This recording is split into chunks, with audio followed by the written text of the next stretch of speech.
Сәлеметсіңдер ме? Сәлеметсіз. Отырыңдар. Бүгінгі сабағымызды бастайық. Айдана, Фархат, өздерің байқап отырғандай, бізде бүгін ерекше сабақ. Сондықтан бүгінгі сабағымызды бір-бірімізге жақсы тілек айтып, сәттілік тілеуден бастайық. Бірақ бүгінгі тілек айтуда ерекше тапсырма болады. Тілек айту барысында мен көрсеткен сөздерді қатыстырып айтуларың керек. Түсінікті ма? Айданадан бастаймыз. Айдана, Фархатқа бүгінгі сабақта не тілейсің?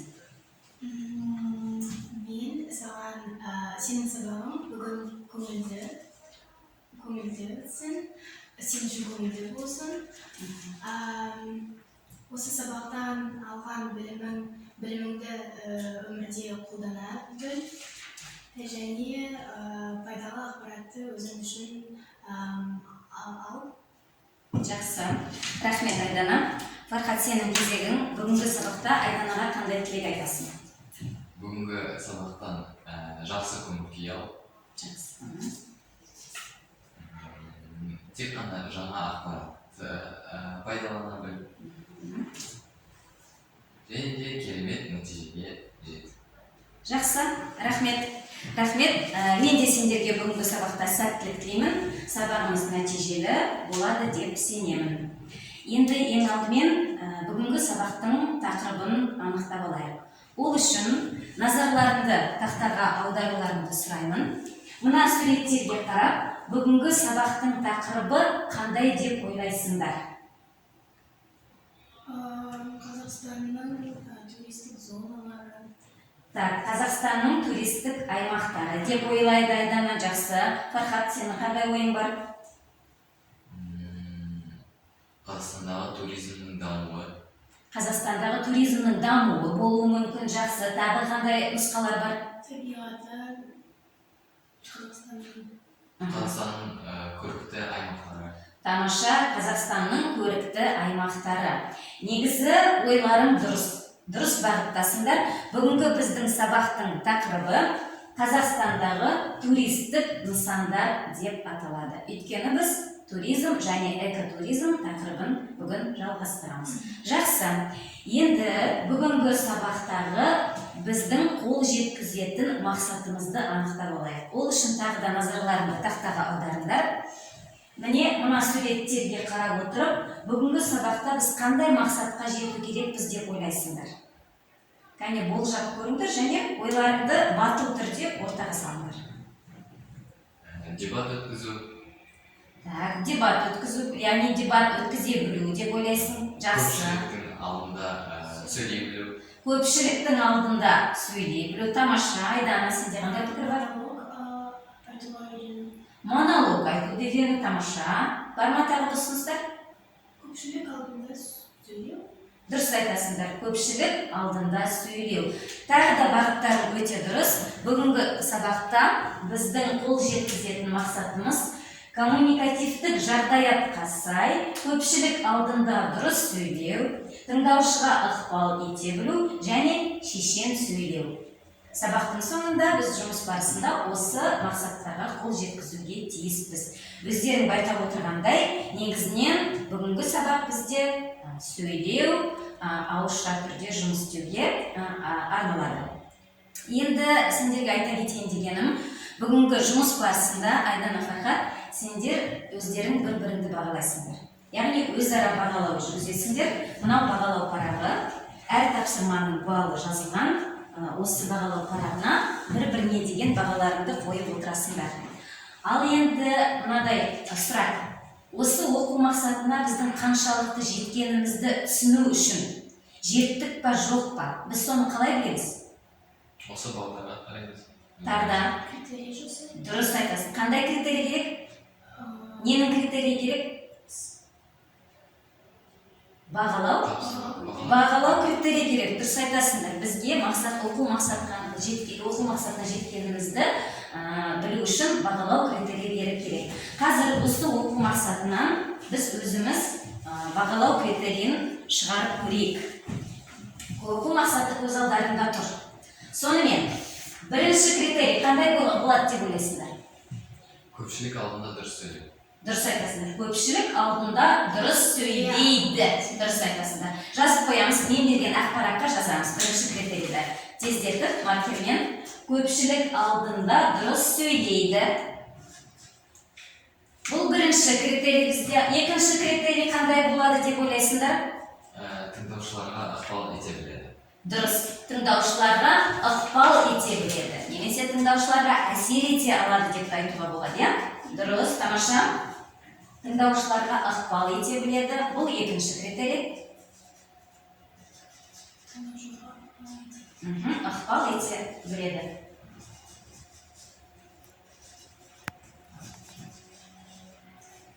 Жақсы. Тағы қандай бағалау критерий болуы мүмкін? Шешен сөйлей алады. Міндетті түрде шешен сөйлей алады. Дұрыс айтасыңдар. Шешен сөйлей алады. Жазып қоямыз.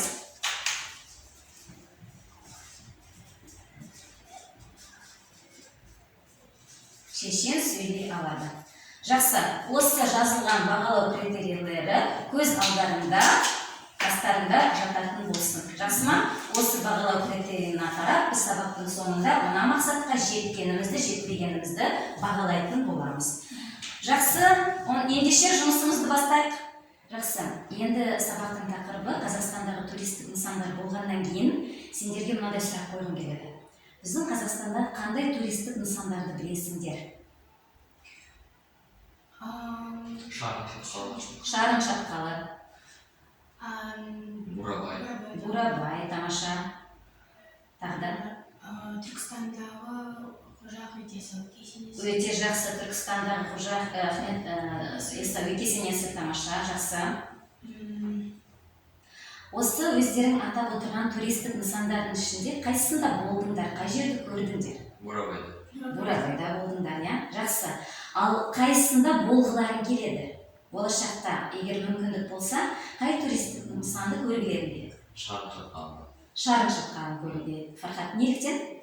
Өйткені ол менің ойымша Қазақстанның ең көрікті, ең сұлу жерлерінің бірі. Өте әдемі, сол жерде болғым келеді. Тамаша. Айдана, сен ше? Оңтүстік Қазақстандағы Түркістан қаласындағы кесенелерді көргім келеді. Өйткені олардың тарихы терең және оны өз көзімен көріп танысып. Тамаша, өте жақсы жауап, өте жақсы. Ендеше жұмысымызды әрмен қарай жалғастырамыз. Қазір мен сендердің назарларына бейнематериал көрсетемін. Сол бейнематериалды тамашалап отырып, мәтінін тыңдап, бірінші тапсырманы орындайсыңдар. Ол тапсырма мынадай болады. Мәтінді тыңдай отырып, мен берген кестені толтыру керек болады. Бұл кестеде бірінші бағанда мен білген ақпарат, өздерге бұрыннан таныс ақпарат, екіншіде мен үшін жаңа ақпарат, және үшінші мені қызықтырған ақпарат деп осы кестені толтыра қою керек болады. Бұл тапсырманың дескрипторы бұрыннан білген ақпаратты жазады, жаңа ақпаратты жазады, және қызықты болған ақпаратты жазады. Сонымен тыңдауға дайынсыз ба? Алайда Қазақстандағы Бурабайда демалып жүрген десеңіз, жақсы таңдау. Бурабайды жұрт Қазақстанның ең маржаны және Қазақстандық Швейцария деп атайды. Бурабай кенті ұлттық табиғи саябақтың бір бөлігі. Көкшетау тауларының бөктерінде Отыр көлі Бурабайдың шоқатының Отыр көлі қоршауында орналасқан. Өлкенің тарихы оқжетпес, Бурабай, Жекебаты секілді және басқарыңызда мен ертегі толғауларға бай келеді. Алакөл Қазақстандағы Алматы және Шығыс Қазақстан облысының аумағында орналасқан тұйық көл. Қазақстандағы ең ғажайып көлдердің бірі десек артық айтпаймыз. Аумағы 20 мың гектардан асатын бұл өлкеге денсаулығын түзетуге келетін жандар қатары көп. Көл суы минералды ресурстарға, биотқа, тұзға, химиялық элементтерге бай болғандықтан, бұның денсаулыққа пайдасы дәлелденген. Енді осы тыңдалған мәтін бойынша кестені толтырып, ойларыңды жинақтаңдар.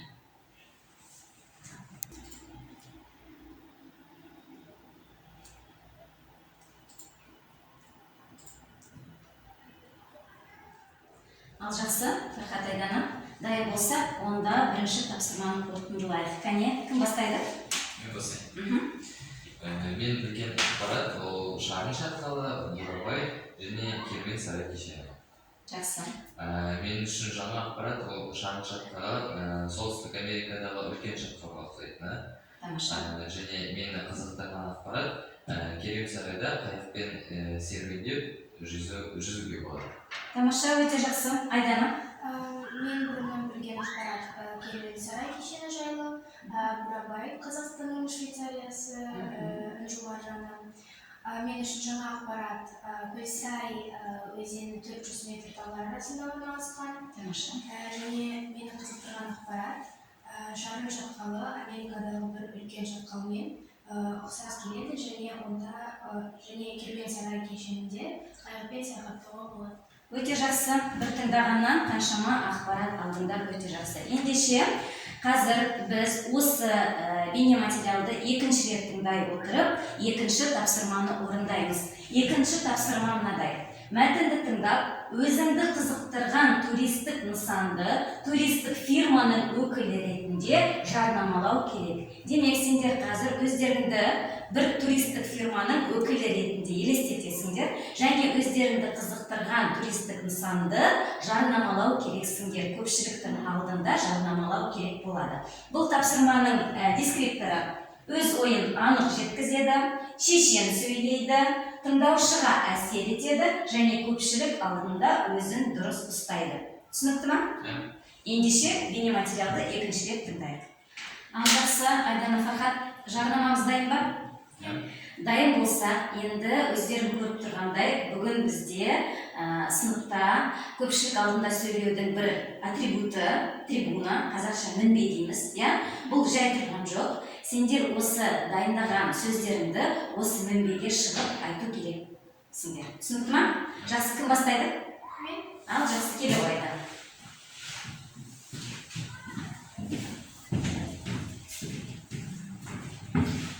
Құрметті қауым, мен бүгін сіздерді Қожа Ахмет Яссауи кесенесі Хазірет Сұлтан мемориалдық кешеніне шақырғым келеді. Қожа Ахмет Яссауи кесенесі Түркістан қаласында 14 ғасырда Әмір Темір ханмен тұрғызылған архитектуралық ғимарат. Қожа Ахмет Яссауи дүние салғаннан кейін халықтың көп жиылуымен өзіне арнап соғылған кішкене мазарға жерленді. Хазірет Сұлтан мемориалдық кешенінде Қожа Ахмет Яссауи кесенесінен басқа, оның жанында салынған көптеген басқа да құрылыстарды қамтиды.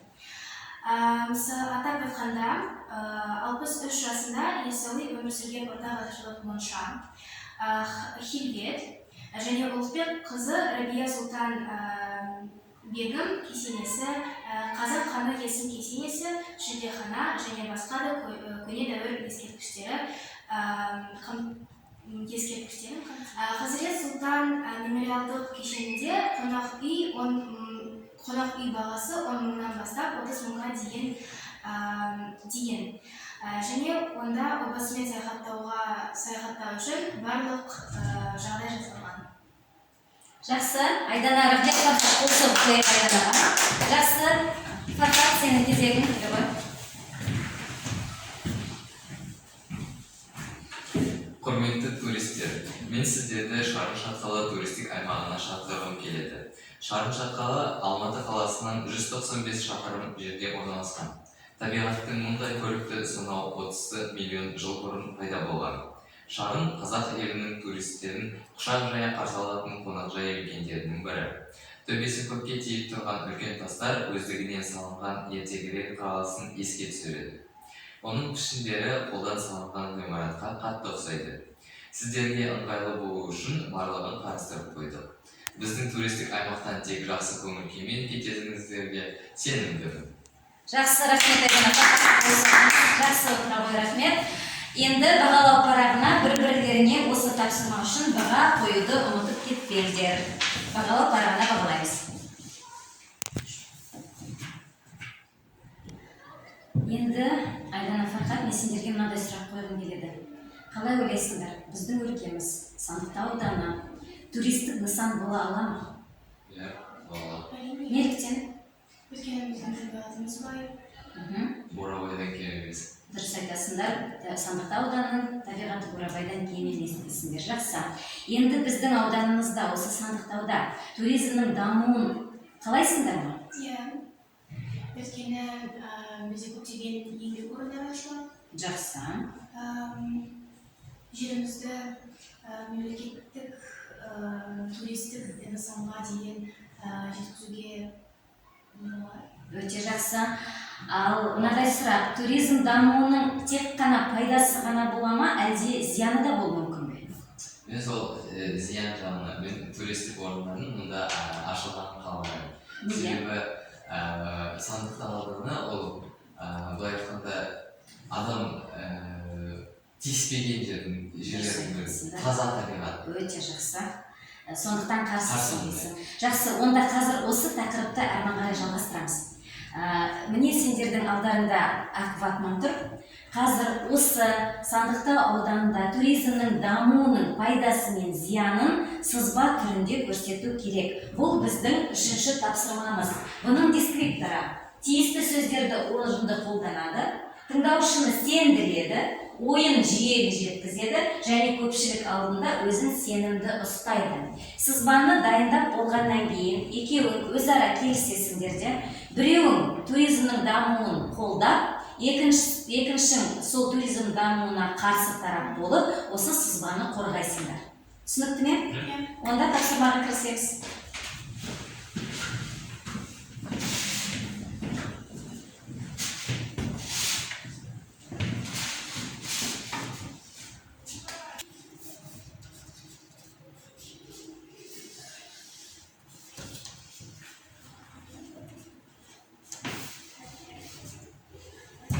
Жақсы, енді сызбаны қорғаймыз.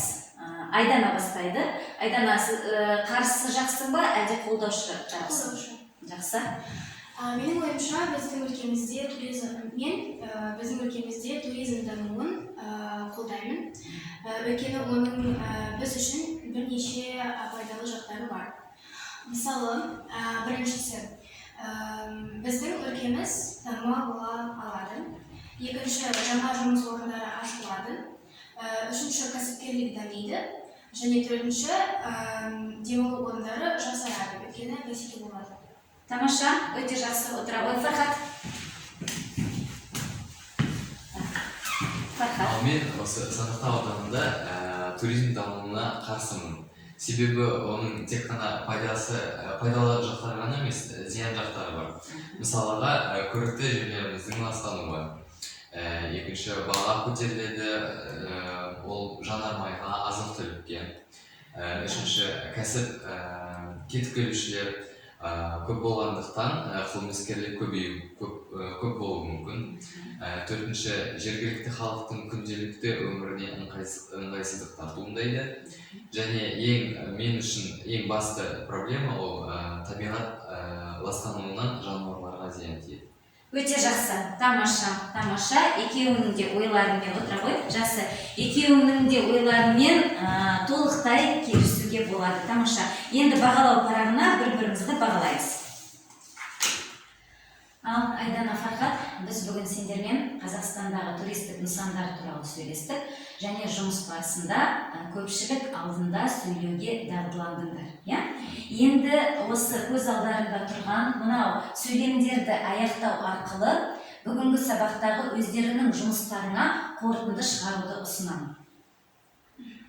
Яғни сөйлемді аяқтаймыз. Кім бастайды? Мен бастаймын. Фархат, тыңдаймыз ал. Бүгінгі сабақта мен туризм туралы білдім. Жақсы. Мен көпшіліктің алдында қалай сөйлеу керек екенін түсіндім. Тамаша. Мен көпшілік алдында сенімді болуды үйрендім. Жақсы. Бүгінгі сабақта мен үшін Қазақстанның туристік нысандары жайлы ақпарат қызықты болды. Жақсы. Мен үшін еш нәрсе қиын болған жоқ. Тамаша, өте қуаныштымын. Еш нәрсе қиын болған жоқ. Барлық тапсырмаларды ойдағыдай орындап шықтық десіңдер. Жақсы. Енді жаңа жұмыс барысында екеуің бір-біріңді бағаладыңдар. Сол қорытынды шыққан баға бойынша бір-біріне қысқа ғана комментарий айтып өтсеңдер. Маған Айдананың жұмыс істегені өте ұнады, барлығы толық болды. Жақсы. Қандай қорытынды баға шықты? Оннан 10 бал. Тамаша, Айдана. Мен маған Фархаттың жұмысы ұнады, өйткені оның ойы нақты және сабақ критерий бойынша ол өзін дұрыс тұруға үйренді. Жақсы. Қандай қорытынды? Онан 10 бал қорытынды шықты. Жақсы. Және енді ең соңғысы сабақтың басында біз сендермен бірге оқу мақсатынан бағалау критерийін шығарған болатынбыз. Қазір сол бағалау критерийлерін қолдана отырып, мынау алдарында тұрған бағдаршамның көмегімен оқу мақсатына қаншалықты жеткендеріңді маған көрсетіп берсеңдер. Келіп отыр. Бағалау критерийлерін